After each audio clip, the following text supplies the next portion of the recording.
आज है 9 अप्रैल 2024, दिन मंगलवार। चलिए देखते हैं उत्तर प्रदेश की मुख्य 10 बड़ी खबरें।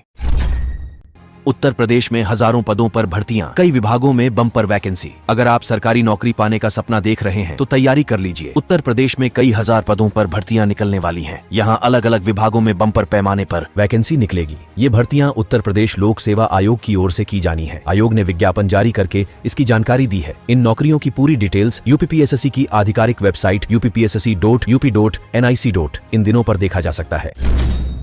मुख्यमंत्री योगी आदित्यनाथ ने विपक्षी पर तीखा हमला बोलते हुए कहा कि विपक्ष के पास न नेता है, न नीति है और न नियत है। इन लोगों को सिर्फ अपना परिवार नजर आता है, जबकि पीएम मोदी के लिए देश की 140 करोड़ जनता ही उनका परिवार है। यूपी में अब कोरियाई कंपनियां निवेश करेंगी। कंपनी के प्रतिनिधि ने शनिवार को लखनऊ में यूपी सरकार के वरिष्ठ अधिकारियों से मुलाकात की। दक्षिण कोरिया के हेरोल्ड मीडिया ग्रुप तथा देवू कंपनी के प्रतिनिधिमंडल ने यूपी में निवेश के लिए रुचि दिखाई।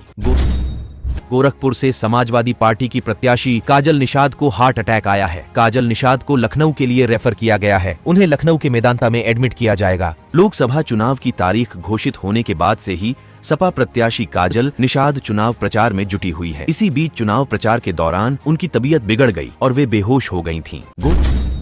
गोरखपुर की 6 फ्लाइट्स अचानक हुई रद्द। 1000 से ज्यादा यात्री हुए परेशान। इंडिगो की हैदराबाद, मुंबई और दिल्ली से आने वाली फ्लाइट गोरखपुर नहीं आ सकी, जिसकी वजह से गोरखपुर से भी ये तीनों उड़ानें नहीं हुई। इससे 1000 से ज्यादा यात्री परेशान हुए।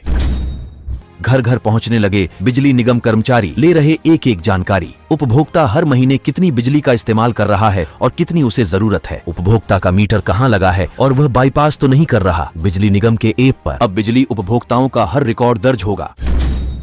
आगरा लखनऊ एक्सप्रेसवे पर सुखोई मिराज ने दिखाई ताकत। फाइटर प्लेन देखने के लिए जुटी भीड़। आगरा लखनऊ एक्सप्रेसवे पर रविवार को लड़ाकू विमान सुखोई ने वायुसेना के शौर्य का प्रदर्शन किया। 2 फाइटर प्लेन ने रनवे और 4 ने हवा में हैरतअंगेज कारनामे दिखाए। गगन शक्ति अभ्यास के तहत 6 सुखोई विमान में से 2 हवाई पट्टी पर उतारे गए। कार्गो एंटोनोव ने भी हवा में उड़ान भरी। यूपी के पूर्व डीजीपी विजय कुमार अपनी पत्नी के साथ भाजपा में शामिल। उप मुख्यमंत्री ब्रजेश पाठक ने दिलाई सदस्यता। समाजवादी पार्टी और कांग्रेस के कई नेता कल भाजपा में शामिल हुए हैं। लखनऊ में सोमवार को भाजपा प्रदेश कार्यालय में पूर्व डीजीपी विजय कुमार व उनकी पत्नी के साथ विभिन्न दलों के नेताओं को भाजपा की सदस्यता दिलाई गई।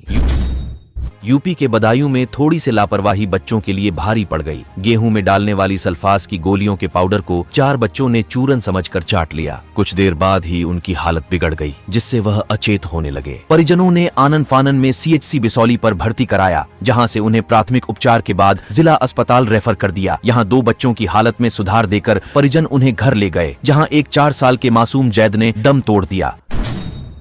लखनऊ में सिटी बस में लगी आग, बस जलकर हुई राख, चालक और परिचालक झुलसे। लखनऊ के सरोजनी नगर थाना क्षेत्र में स्थित शहीद पथ तिराहे के पास सोमवार दोपहर एक सिटी बस में अचानक आग लग गई। आग की लपटों ने आग को कुछ ही देर में विकराल रूप धारण कर लिया। आग लगने की सूचना पाकर मौके पर पहुंचे दमकल कर्मियों ने कुछ ही देर में आग पर काबू पा लिया, लेकिन तब तक बस पूरी तरह से जलकर राख हो चुकी थी।